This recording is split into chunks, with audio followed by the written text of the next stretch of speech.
Hello aspirants, आज हम general science chemistry के अंडर पढ़ेंगे एटम्स एंड मॉलिक्यूल्स के बारे में। तो देखिए, सबका कंफ्यूजन रहता है कि दोनों एक ही चीज तो है, दोनों ही तो मैटर के स्मॉलेस्ट पार्टिकल्स हैं, तो डिफरेंस कहाँ पे है। ठीक है, तो वही डिफरेंस हम पढ़ेंगे। सबसे पहले समझते हैं कि इनकी हिस्ट्री क्या है, किसने कैसे नाम दिया, वो सब थोड़ा सा देखते हैं। फिर उसके बाद से हम इंडिपेंडेंटली एटम एंड मॉलिक्यूल को समझेंगे कि स्मॉलेस्ट पार्टिकल कैसे हैं मैटर के। ठीक है, अब देखिए, the idea of divisibility of matter came to India around 500 BC। Obviously आपको टाइम याद नहीं करना है। ठीक है, हमने पढ़ा था मैटर क्या होता है, मैटर के कैरेक्टरिस्टिक्स क्या है, मैटर की स्टेट्स क्या है। अब हम जानेंगे कि मैटर को हम कुछ छोटे छोटे पार्ट्स में डिवाइड कर सकते हैं। ठीक है, अब ये जो मैटर को डिवाइड करना है, ये जो आइडिया है, इंडिया में उभरा 500 BC के अराउंड। ठीक है, महर्षि कनद थे जो कि एक इंडियन फिलोसोफर थे। उन्होंने इस बारे में बातचीत की, जो इनडिविजिबल पार्टिकल्स होते हैं। अब इनडिविजिबल पार्टिकल्स माने क्या, इन्होंने कहा कि जो मैटर होता है ना, वो छोटे छोटे बहुत सारे पार्टिकल से मिलकर बना होता है। कोई भी चीज है, हम मैटर मैंने बताया क्या होता है, तो वो छोटे छोटे पार्टिकल से मिलकर बना होता है। ये जो छोटे छोटे पार्टिकल्स होते हैं, ये इनडिविजिबल होते हैं। बेसिक सी चीज है। ठीक है, अब ये जो इनडिविजिबल पार्टिकल्स होते हैं, जिन्हें हम डिवाइड नहीं कर सकते हैं, ठीक है, इन्हें नाम दिया परमाणु। ये जो इंडियन फिलोसोफर थे इन्होंने, राइट। फिर आते हैं डेमोक्रिटस, ग्रीक फिलोसोफर थे। इन्होंने इन्हें इनडिविजिबल पार्टिकल्स को नाम दे दिया एटम्स। कहा कि ये एटम्स होते हैं, इन्होंने कहा कि ये परमाणु होते हैं, जस्ट नाम दिया है अभी। ठीक है, अब ये जो एटम है, ये ओरिजिनेट हुआ है एक ग्रीक वर्ड से, जो कि है एटॉमिक। ठीक है, तो ये जो एटम है, ये ग्रीक वर्ड एटॉमिक से आया है, जिसका मतलब है नॉन डिविजिबल, यानी आप इसको और छोटा नहीं काट सकते हो, और छोटा नहीं कर सकते हो। ठीक है, तो ये बेसिक सा हमने समझ लिया कि महर्षि कनद ने क्या कहा, डेमोक्रिटस ने क्या कहा। ठीक है, अब हम जानेंगे कि ये एटम्स एंड मॉलिक्यूल्स हैं क्या। थोड़ा सा और डेप्थ में चलते हैं। अभी तो हमने जस्ट समझा कि मैटर को हम छोटे छोटे पार्टिकल्स में डिवाइड कर सकते हैं। उसी इंडिविजिबल पार्टिकल को इंडिया में परमाणु कहा गया, ग्रीक फिलोसोफर ने इसे एटम कहा। ठीक है, चलिए देखिए, वीडियो के साथ में नोट्स बनाते रहिए। बहुत ही सिंपल भाषा में आपको मैं एक्सप्लेन करूंगी। मुझे नहीं लगता आपको इसके बाद कोई भी डाउट रहेगा, तो जस्ट नोट्स बनाते रहें। ठीक है, एटम्स की हम बात कर रहे हैं, पहले एटम के बारे में देखते हैं। मॉलिक्यूल्स को भूल जाए, ऐसा कोई वर्ड है, ऐसी कोई चीज है, एटम पे फोकस करें। तो देखिए, smallest particle of a matter that takes part in the chemical reactions. किसी भी मैटर का सबसे छोटा ऐसा पार्टिकल जो केमिकल रिएक्शंस में पार्टिसिपेट करता है। अब देखिए, केमिकल रिएक्शंस क्या होते हैं, हाइड्रोजन ऑक्सीजन को जोड़ा और वाटर बन गया। ठीक है, तो अब ये तो बिल्कुल बेसिक्स है, पर हम केमिकल रिएक्शंस भी पढ़ेंगे, कोवेलेंट बॉन्ड्स, आयनिक बॉन्ड्स, ये सब चीजें, बट वो इतने आगे नहीं चलते हैं। केमिकल रिएक्शन थोड़ा बहुत तो आप समझते होंगे, 10 तक तो सबने साइंस पढ़ी है। अगर आप आर्ट्स बैकग्राउंड से भी हो, 10 तक तो सबने साइंस पढ़ी है ना। दो चीजें मिलती हैं, कोई नई चीज बनती है, वो जो दो चीजें मिलने का प्रोसेस है, that is known as chemical reaction. ठीक है ना। अब केमिकल रिएक्शन में पार्ट लेने वाला मैटर का सबसे छोटा पार्टिकल होता है एटम। ये किसके हिसाब से है, as per Dalton's atomic theory. Yes, Dalton की जो एटॉमिक थ्योरी है वो भी मैं आपको पढ़ाऊंगी, 2-3 मिनट की वीडियो रहेगी, नेक्स्ट वीडियो में इसके बारे में पढ़ेंगे। अब सेकंड आता है, can neither be created nor be destroyed. Atom को ना तो आप क्रिएट कर सकते हो, ना आप इसको खत्म कर सकते हो। ये किसके हिसाब से है, as per the law of conservation of mass. इन दोनों चीजों को हम नेक्स्ट वीडियो में पढ़ेंगे। यहां पढ़ेंगे तो एटम, मॉलिक्यूल, ये थ्योरीज, ये लॉ सब मिक्स हो जाएगा, तो वो चीज नहीं करेंगे। इन दोनों को आप नेक्स्ट वीडियो के लिए छोड़ दीजिए। यहां से हमें समझ में आया कि एटम को ना तो आप क्रिएट कर सकते हो, ना आप इसे डिस्ट्रॉय कर सकते हो। अच्छा, नेक्स्ट पॉइंट है, atomic radius is measured in nanometres. Radius समझते हैं, ये आपका सर्कल है, शेप्स का तो पता होगा।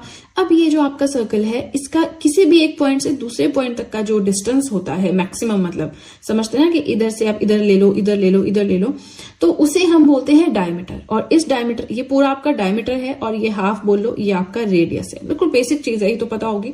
नाउ एटम का जो रेडियस होता है ना, कैसे मेजर करते हैं उसको, नैनोमीटर्स में मेजर कर सकते हैं। जो एग्जाम से वहां पे ऐसे ही क्वेश्चन उठाते हैं, वो कहीं बीच से और क्वेश्चन फिर क्रिएट कर देते हैं। ठीक है, अब जो 1 नैनोमीटर है 1/10⁹ मीटर्स के इक्वल होता है।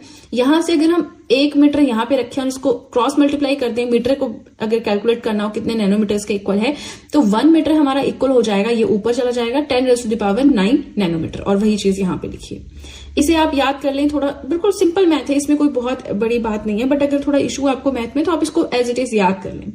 ठीक है, अब ये तो हमने जाना कि ये एटॉमिक रेडियस है किसका, एटम्स का कैसे कैलकुलेट करते हैं, नैनोमीटर्स में मेजर करते हैं, ये सब बेसिक सी चीजें। अब आ गया कि atomic radii of hydrogen atom, जो हाइड्रोजन है उसका एटॉमिक रेडियाई कितना है, 1 × 10⁻⁻10 मीटर्स। एज इट इज याद कर लो, ज्यादा इसमें डेप्थ में नहीं जाएंगे। नेक्स्ट आता है that atoms have a fixed atomic mass, कि ये जो एटम्स होते हैं ना, इनका एटॉमिक मास जो है वो फिक्स होता है। अब एटॉमिक मास, एटॉमिक नंबर, ये सब मास रिलेटेड टर्म्स भी हम नेक्स्ट वीडियो, मतलब नेक्स्ट टू नेक्स्ट जब भी इनकी बारी आएगी, टर्न आएगी, तब पढ़ेंगे। फिलहाल देखिए छोटी छोटी चीजें अगर हम अभी डिस्कस करेंगे, वीडियो होता ना हम भटक जाएंगे टॉपिक से। हमें सिर्फ एटम एंड मॉलिक्यूल पढ़ना है। इन दोनों को मैं आपको नेक्स्ट वीडियो में पढ़ाऊंगी। एटॉमिक मास अभी जब इसकी टर्न आएगी इस टॉपिक की, तब हम इसे पढ़ेंगे।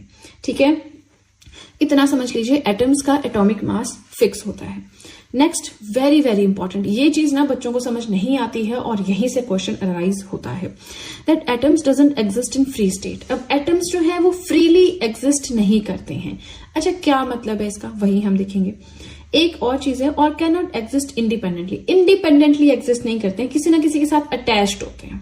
इसका क्या मतलब है, देखिए, एटम्स एक्सेप्ट, अच्छा इसके लिए आपको ये पता होना चाहिए कि जब हम शेल्स पढ़ते हैं, लेयर्स इस तरह से शेल्स होती हैं, फिर हम लास्ट में जो है किसी भी चीज को स्टेबल होने के लिए 8 इलेक्ट्रॉन्स चाहिए होते हैं। ठीक है, 8 नहीं हो तो फिर वो स्टेबल नहीं होता है, उसको बोरो करना पड़ता है नियर बाय से, ताकि वो 8 बनाए, यहाँ पे अपना ऑक्टेट बनाए आउटर मोस्ट शेल में और स्टेबल हो जाए। ठीक है, अब कई बार क्या होता है, कई बार क्या, जो एटम्स का जो आउटर मोस्ट शेल है उसमें 8 इलेक्ट्रॉन्स नहीं रहते हैं, ऑक्टेट नहीं बन पाता है, तो इसलिए उसे या तो बोरो करना पड़ता है, या फिर मान लीजिए 9 इलेक्ट्रॉन्स हैं, एक एक्स्ट्रा हो गया तो उसको डोनेट करना पड़ता है साथ वाले को। ठीक है, तो जिसकी वजह से स्टेबल होना है इसने। अब या तो ये एक्सेप्ट कर रहा है या ये बोरो कर रहा है, तो किसी और के साथ हमेशा अटैच्ड ही रहता है। ठीक है ना, वही चीज यहाँ पे लिखी है कि ये एटम क्या करता है, फ्री स्टेट में क्यों एग्जिस्ट नहीं करता है, बिकॉज एटम्स एक्सेप्ट इलेक्ट्रॉन्स और डोनेट इलेक्ट्रॉन्स, या तो एक्सेप्ट करेगा, किसी से लेगा या किसी को डोनेट कर देगा, to form stable octet fulfilled electronic configuration. अपनी इलेक्ट्रॉनिक कॉन्फ़िगरेशन को कंप्लीट करने के लिए, एक ऑक्टेट बनाने के लिए, स्टेबिलिटी लाने के लिए ये ऐसा करता है। इसलिए हम बोलते हैं कि फ्रीली एग्जिस्ट नहीं करता, किसी न किसी के साथ अटैच्ड होता है। अब जिसको ये डोनेट कर रहा है साथ वाले को, या उससे अगर ले रहा है, एक्सेप्ट कर रहा है, तो इस तरह से अब एटम एटम नहीं रह जाता, वो या तो आयंस बन जाता है या वो मॉलिक्यूल्स बन जाता है। ठीक है, इतना समझ लें। मॉलिक्यूल्स तो हम आज पढ़ ही रहे हैं, आयंस भी हम टाइम के साथ पढ़ेंगे। अब ये हो गया, हमने समझ लिया कि एटम्स फ्रीली एग्जिस्ट नहीं करते हैं। Okay fine. नाउ यहाँ पे एक चीज समझने की ये है कि कुछ एक्सेप्शन भी है ना, कुछ भी कर लो, कुछ भी पढ़ लो, एक्सेप्शंस आपको कहीं ना कहीं मिल जाती हैं साइंस में। तो एक्सेप्शन क्या है, that there are few atoms which are very stable because of completely filled valence shell like noble gases. एक चीज और, ये जो आउटर मोस्ट शेल होता है इसे हम वैलेंस शेल बोलते हैं। ठीक है, अब ऐसे भी कुछ एटम्स हैं जिनके लास्ट में 8 इलेक्ट्रॉन्स रह जाते हैं, मतलब ऑक्टेट कंप्लीट हो जाता है। इसका मतलब वो स्टेबल है, इसका मतलब वो किसी और की जरूरत नहीं है, ना उन्हें किसी को इलेक्ट्रॉन्स डोनेट करने हैं, ना किसी से एक्सेप्ट करने हैं। तो इस केस में ऐसे एटम्स इंडिपेंडेंटली एग्जिस्ट कर लेते हैं, उनमें मेनली आपके नोबल गैसेज आती हैं। ठीक है, अब जो नोबल गैसेज हैं exist in the form of atoms and not as molecules. अब ये मॉलिक्यूल्स की फॉर्म में एग्जिस्ट नहीं करती है, ये एटम्स की फॉर्म में एग्जिस्ट करती है। ठीक है, और वैलेंस शेल मैंने आपको बता दिया, outer most orbit of an atom. अब देखिए धीरे धीरे जैसे हम साइंस में आगे चलते रहेंगे ना, तो आपको थोड़ी थोड़ी चीजें धीरे धीरे समझ आती रहेंगी। At the end of topic आपको जैसे हम पढ़ रहे हैं मैटर और इससे रिलेटेड टर्म्स, चीजें, ये सब आपको समझ में आ जाएगा। ठीक है, तो अब इसके साथ क्या है, हमारा जो ये वाला पेज है वो हो गया कंप्लीट। एटम्स की अंडरस्टैंडिंग आपको हो गई होगी क्या होता है। अब देखिए जब हम मॉलिक्यूल्स पढ़ेंगे ना, तो आप रिलेट करेंगे चीजों को। जैसे पहले पार्ट में क्या है, जो केमिकल रिएक्शंस में पार्टिसिपेट करे ऐसा स्मॉलेस्ट मैटर है ना। तो अब इससे रिलेटेड हम एक पॉइंट पढ़ेंगे तो आप रिलेट कर पाएंगे कि एटम एटम क्यों है, मॉलिक्यूल मॉलिक्यूल क्यों है, दोनों के बीच में क्या डिफरेंस है। ठीक है, इसी के साथ वीडियो पसंद आ रही हो लाइक जरूर करें, और चलिए अब सीधे चलते हैं अपने नेक्स्ट पेज की ओर। नेक्स्ट हमें पढ़ना है कि मॉलिक्यूल्स क्या होते हैं। ठीक है, सो smallest part of a matter that exist in free state. Free state में एग्जिस्ट करता है, मैटर का सबसे छोटा पार्ट है। तो यहां आपको एक डिफरेंस समझ में आ गया। एटम्स जो होती हैं वो फ्रीली एग्जिस्ट नहीं करते हैं, लेकिन मॉलिक्यूल्स फ्रीली एग्जिस्ट करते हैं। इसी के साथ में एक सिमिलरिटी कि दोनों ही सबसे छोटे पार्ट है मॉलिक्यूल्स के। लेकिन एक बात समझ लीजिए, 2 या 2 से ज्यादा एटम्स को जब मिलाते हैं ना तो मॉलिक्यूल बनता है, और जब 2 से ज्यादा एटम्स को मिला दिया मॉलिक्यूल बन गया, फिर वो इंडिपेंडेंटली एग्जिस्ट करता है। लेकिन जब तक वो एटम है वो इंडिपेंडेंटली एग्जिस्ट नहीं कर सकता। एक्सेप्शन अलग चीज है, वो जो हमने पढ़ी। अब फर्स्ट पॉइंट समझ आ गया। सेकंड है ग्रुप ऑफ 2 और मोर atoms held together by attractive forces called as chemical bonds. Molecule क्या होता है? दो या दो से ज्यादा एटम जो कि फिक्स्ड रेशो में ज्वाइन किए जाते हैं, जोड़े जाते हैं अट्रैक्टिव फोर्सेस के थ्रू, और इन अट्रैक्टिव फोर्सेस को क्या बोलते हैं? केमिकल बॉन्ड्स बोलते हैं। और इससे दो एटम्स के मिलने से जो चीज बनी उसे क्या कहते हैं? मॉलिक्यूल्स कहते हैं। आई होप समझ में आ रहा है, कोई डाउट नहीं है। थर्ड है that they have fixed molecular mass. Atoms का होता है फिक्स्ड एटॉमिक मास, मॉलिक्यूल्स का होता है फिक्स्ड मॉलिक्यूलर मास। अच्छा, इसका क्या मतलब है? देखिए मॉलिक्यूलर मास कैसे निकालते हैं। So this is obtained by adding the atomic masses of all the atoms present in a molecule. एक मॉलिक्यूल में मान लीजिए, मानना क्या है, फॉर एग्जाम्पल हम ले लेते हैं कि हमने कोई दो एटम्स को ऐड किया तो ऑब्वियसली मॉलिक्यूल बन गया। अब दोनों एटम्स का मॉलिक्यूलर मास दोनों एटम्स का एटॉमिक मास हम ऐड करेंगे तो जो ऐड करके आएगा वो बन गया मॉलिक्यूलर मास। ठीक है ना? आई होप आपको समझ में आ रहा है। दो एटम से मिलकर मॉलिक्यूल बनता है। जैसे यहां पे देखिए, atom number 1 plus atom number 2 मिल गए, बन गया मॉलिक्यूल। अब इसका एटॉमिक मास मान लीजिए 2 है, इसका एटॉमिक मास मान लीजिए 3 है। ठीक है, तो दोनों का मिलकर हो गया 5। तो ये एटॉमिक मास है इस एटम का, ये एटॉमिक मास है इस एटम का, और ये मॉलिक्यूलर मास है इस मॉलिक्यूल का जो इन दोनों को मिलाकर बना है। ठीक है, एग्जाम्पल्स देखते हैं। O2 ऑक्सीजन जमा ऑक्सीजन, O2 बन गया। H2O एक हाइड्रोजन एटम, दूसरा हाइड्रोजन एटम, तीसरा ऑक्सीजन एटम, तीनों को मिलाया H2O बन गया। समझ में आ गया मॉलिक्यूल्स क्या होते हैं। अब ये जो मॉलिक्यूल्स होते हैं ना, ये दो तरह के होते हैं। एक होता है होमोन्यूक्लियर, एक होता है हेट्रोन्यूक्लियर। नाम पे नहीं जाना, आपको भारी भरकम लग रहा होगा, बहुत सिंपल है। होमो माने सेम, हेट्रो माने डिफरेंट। ये तो इतना तो पता होगा क्योंकि अभी हेट्रोजिनस मिक्सचर, होमोजिनस मिक्सचर, ऐसे होमो हेट्रो बहुत चलेंगे अब आगे। तो समझ लो, हेट्रो माने अलग, होमो माने सेम। अब होमोन्यूक्लियर मॉलिक्यूल्स क्या होते हैं? Consist of atoms of one chemical element. इसमें एटम्स आते हैं जिनका एक ही केमिकल एलिमेंट होता है। मतलब कि जैसे यहाँ पे हमने एग्जाम्पल लिया है ऑक्सीजन का, तो इसमें O2 है ना, तो इसमें दो एटम्स, एक ऑक्सीजन जमा दूसरी ऑक्सीजन कर दिया तो O2 बन गया।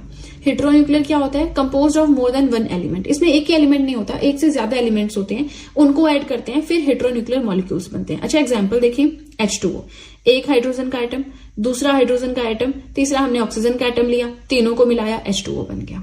वही चीज है, दो हाइड्रोजन के एटम्स ले लिए, एक हमने ऑक्सीजन का एटम ले लिया, मिला दिया और ये वाटर बन गया, और ये हो गया हेट्रोन्यूक्लियर मॉलिक्यूल।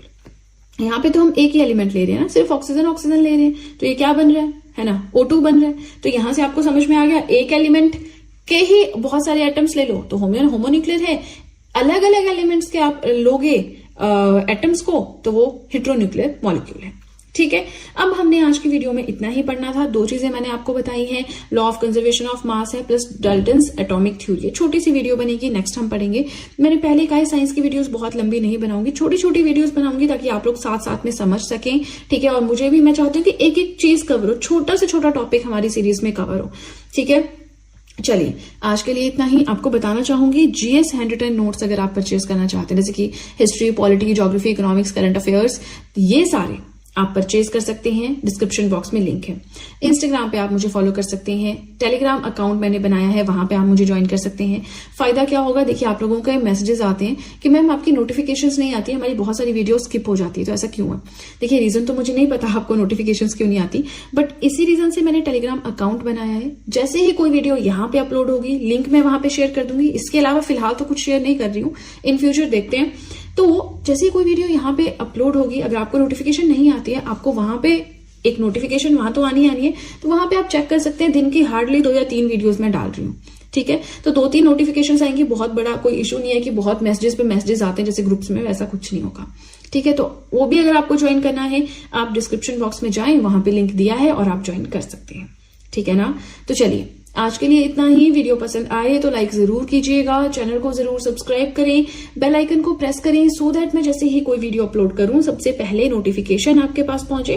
प्लस जो भी आपके फ्रेंड्स हैं, जो भी गवर्नमेंट एग्जाम्स के लिए प्रिपेयर कर रहे हैं, उनके साथ भी मेरे चैनल का लिंक जरूर शेयर करें, so that in handwritten notes का उन्हें भी कुछ फायदा हो सके।